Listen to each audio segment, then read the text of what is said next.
Hello YouTube, Kemo Sabi here, coming at you with another video. So this one is to do with the topic of mountain biking and illegal trail building. This is off of NSMBA webpage. And so this is BC warns illegal building could bring jail time and a $10,000 fine for trail building.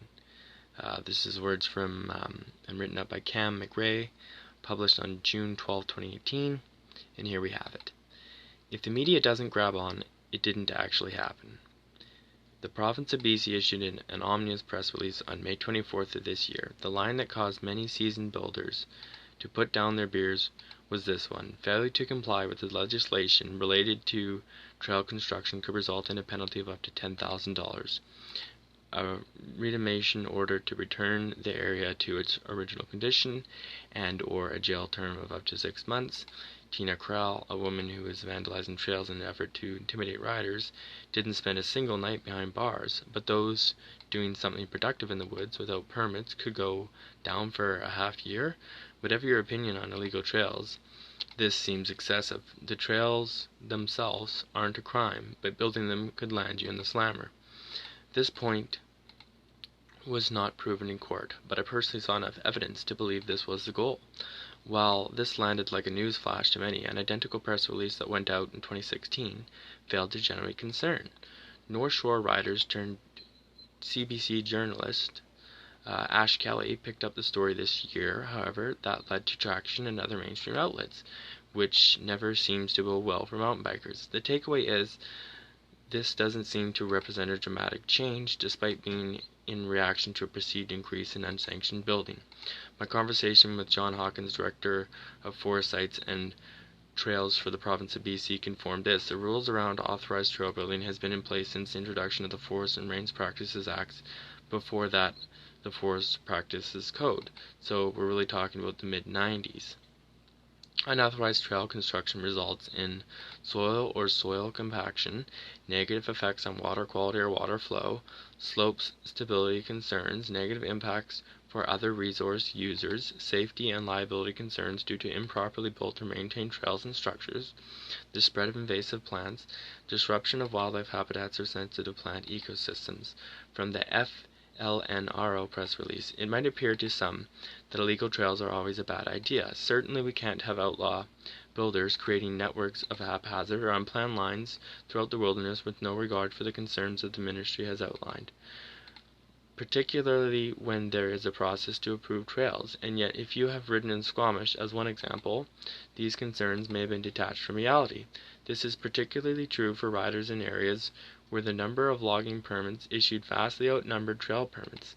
The average timber cut block in BC is about over 20 hectares, 49 acres, while the maximum size in the coastal region is 40 hectares. It's hard to imagine even the longest, most poorly aligned and constructed trail approaching the sort of impact a few 100 yards of logging road, to say nothing of the harvesting process. Having spent years working for the Ministry of Forest and recreating in the forests of BC, I can tell you firsthand that road building, machine and hand harvesting and timber removal, even when performed in accordance with regulations, is a highly destructive process. It is approved and monitored by government, but it rarely seems much effort is made to mitigate the damage caused by timber harvesting. Others will point out that illegal and unsanctioned were once seen as distant from each other. By the ministry definition, virtually all the mature trails on the North Shore were legally built, including Ladies Only, Pipeline Ned, Seven Secrets, TNT, and many others. Without unsanctioned building, there would have been no mountain biking trails on the North Shore at all. The same goes for Squamish, Pemberton, and Whistler. Virtually all the mature trails predate any formal permitting process that anyone was aware of. This resource was built on the backs of volunteers, who the Ministry of FLNRO is now calling criminals. Why build illegal trails? Unsanctioned building is so common on the North Shore that our local advocacy organization, the NSMBA, acknowledges this is their literature. From NSMBA 101, the NSMBA recognizes that many builders work independently from the NSMBA, and often unsanctioned trails are built out of the frustration with the system or from a perceived need for more advanced or varied trail experiences. Despite our similar names, the NSMB webpage's history of involvement with trail building, we have no official affiliation with the NSMBA. Before the Forest Practices Code was introduced in 2002, there was no permitting process to allow a member of the general public to build trails on Crown land. Any trail built before that date was unsanctioned, and today the building would be considered illegal by the ministry.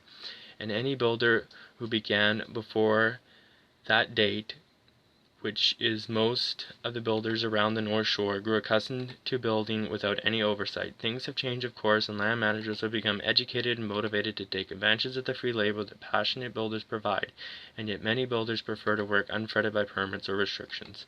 To find out why, I spoke to a few builders who agreed to contribute to this article anonymously. One of the builders who works with his son, let's call him Loic, said it so eloquently. I'm going to give you his entire answer. Since I was little, I would wander into the woods looking for magical things. When I would find an awesome swimming hole, cave, or anything else, I would take my friends. Over time, trails would form, and the awesome was shared. I do not feel there is a great evil in building trails. I live in a coastal rainforest, and a coastal rainforest is incredibly resilient. Leave an old road or trail for a period of time, and the forest will simply take it over. The BC forest is also treated as a crop. Every 30 to 40 years is cut down for lumber. I am not against logging, but recognize it as part of the fabric of BC. I do have issues with FNLRO making it seem that trails are a bad thing. Why is it bad to wander in nature? What negative impact does a path truly have on a forest? Personally, I feel FNLRO has a bias against mountain biking. I feel this way because routes to fishing holes, alpine areas are deemed acceptable, yet once you mention mountain biking, FNLRO deems it unacceptable. I have never understood why mountain biking trails aren't acceptable when they are built to a standard way higher than any other trails.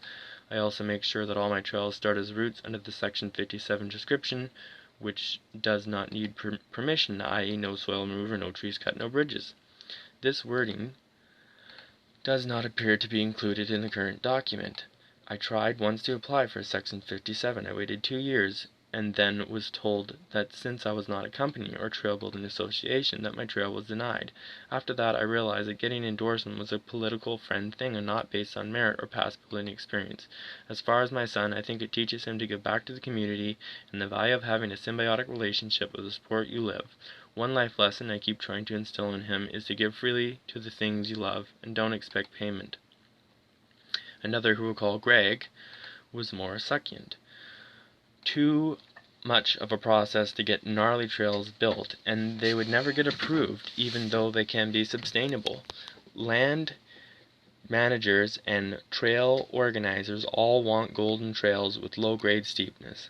The third, who will go by the name of Aaron, also kept his thoughts brief. I see lines I want, and legal bodies do not make them, so I do. Also, those organizations cannot make the trails I like because they are not sustainable. A soft, loomy trail is only good if a small number of riders roll it. Once it gets discovered by the masses, it gets blown out, and at that point I believe in closing it down and letting the forest reclaim it. Are illegal trails necessary? The builders have personal reasons for opting out, although some builders work within the system at times and outside it at others. But there are other concerns pointed to by some users. Climbing up Mount From, Whistler's West Side, or 50 Shades of Green in Squamish, you are likely to hear an unfamiliar accent as a native one. Some of these riders have been among the 5.7 million overnight visitors BC hosted in 2017, but in my experience, they are just as likely to be transplants. Keen mountain bikers who choose to move to the Sea to Sky region because of the outdoor recreation opportunities. That adds up to increased trail traffic from locals and from visitors. Riders and trail advocates have accused the province of spending millions promoting BC's outdoor resources without permitting enough new trails or adequately funding this resource. Many think more trails are needed to meet this demand. John Hawkins pushed back when I asked if money was going into promotion at the expense of trail development.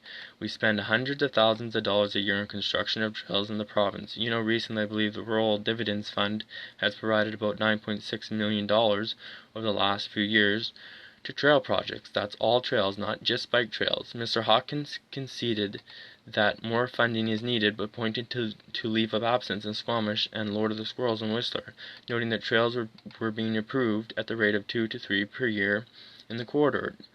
Destination BC, the government agency that promotes BC as a tourist destination, had a $50 million Canadian budget in 2016, and that will likely increase to almost $1 million Canadian per year over the next 6 years. This is larger than the combined budgets of the BC parks and BC recreation sites and trails. Here on the North Shore, official building in recent years has addressed the lack of trails for novice and intermediate riders. Not long ago, virtually every trail on the shore would have earned a Black Diamond rating in most other places. These new and reimagined trails have allowed kids, beginners, and visitors to experience the North Shore without necessarily experiencing Lions Gate Hospital.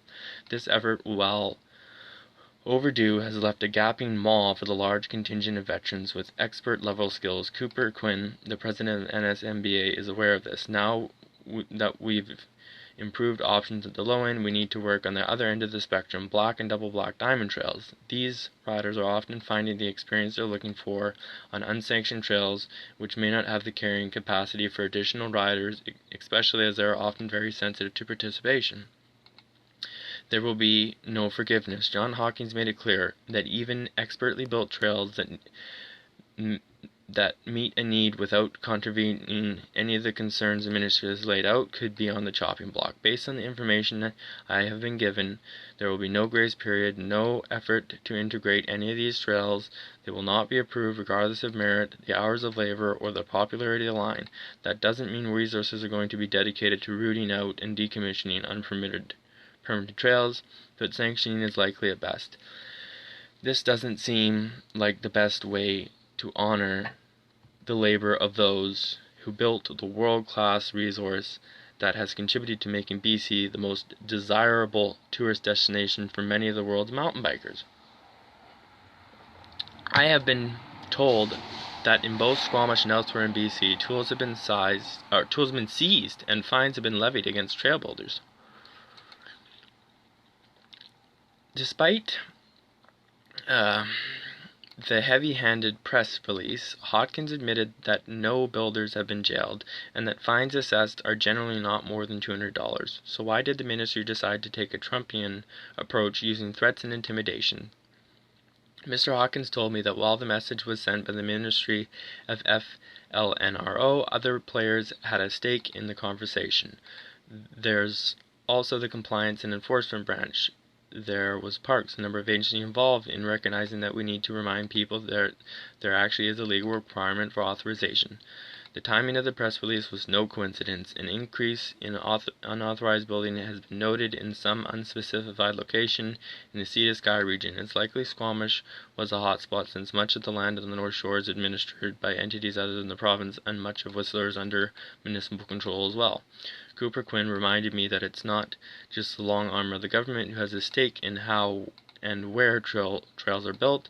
It's important to consider that many of the trails across North America has been there a lot longer than mountain biking trails, or a lot longer than mountain bikes. It's not uncommon for trails to be built along traditional indigenous routes and almost assuredly on traditional territory. Here on the North Shore, it's the Tsleil-Waututh and Musqueam and Squamish nations. Respecting and following the process in place for consultation should be important to everyone. While I have some doubt that traditional peoples would disapprove of the way most trail builders rogue or permitted care for the land, it is important to realize that our trails can impact other users and stakeholders. Tunnel vision and selfishness is not the way forward for mountain bikers, but we're also unlikely to jettison our rogue ways anytime soon. While more riders are coming into the fold, and some land managers are becoming more willing to approve trails that deliver more diverse experiences, it's unlikely we'll see the end of rogue building and riding in our lifetimes. And while I acknowledge the need for order and regulation, I have to admit that some of my best trail experiences have come on trails that were built under the radar. The Monster in Caslow, BC, built by Sam Brown, may he rest in peace, Ladies Onlys, Grannies, and the now mostly unrideable GMG, the Flying Circus, and the Bitches Brew on Mount From and Reaper, Collier, and virtually every trail in Cypress and West Vancouver, and none of these were built with permits, and none would have been sanctioned because mountain biking wasn't recognized as a legitimate activity when the builders toiled for hundreds of hours to create these masterpieces. I'm not advocating for illegal building or riding. In many areas, the access mountain bikers are granted hangs by a thread, and jeopardizing that is not worth the payoff. At the same time, threats of jail time and the promise of uncompromising, unliteral decommissioning or of even well-built trails seems like a terrible strategy to encourage collaboration and compliance. What trail building means. As I mentioned earlier, for the trail builder we'll call Loyalk, trail building has been a family affair. I've been building mountain biking trails for BC for 10 years. When my son was born, I promised myself I would build a trail a year for each year of his life. My son has built every trail with me to date, and it has been a blast. I have great memories of him hanging out in a muddy buddy with small tools, working on pieces of trails. Loyalk only cuts down dangerous snags, and drainage is always considered. He builds trails to the highest standards, and he did make an effort to go legit, only to be rebuffed by authorities. He feels that local trail associations should be given some autonomy rather than being policed by bureaucrats, and Cooper Quinn has similar thoughts. Most trail builders didn't get into it for paperwork and meetings with government. This is where your local trail association excels, actually. They exist to help you, the builder, build and maintain trails, deal with risk management and liability, and generally get you into the woods, working on your trails as much as possible. But that only works if these associations have some say in who gets the permits. Blame the OGs. I'm going to hand off the closing words to Cooper Quinn. For the often under-resourced land managers, it's worth considering your permitting and sanctioning process. Some have it pretty dialed, some less so.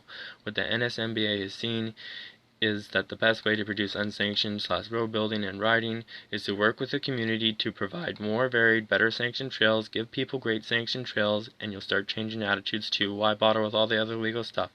The reverse is also true. Decommissioning trails often leads to additional road building in the same area with unfortunate additional impacts on the environment. People have figured out that mountain biking is fun, and the OGs are to blame. You made it that way. That doesn't have to mean it's not still rad. I'd argue it's better than ever, but it's time to stop thinking we're out on the fringes and think about the whole community, how to educate riders and builders, foster the culture we all love, and build some kick-ass trails that'll last forever to ride. Thanks, Cooper. Tonight, I'm charging my glass and raising it high to all the stubborn, quirky, big-hearted, crusty, callous rogue builders. You are a bunch of beauties, and without you, this magnificent sport wouldn't exist in its current form. Kemo, Sabi here. Don't forget to hit that subscribe button. Hit me up with some comments. I'll reply. Thank you. We'll see you in the next one, everybody. Kemo, Sabi out.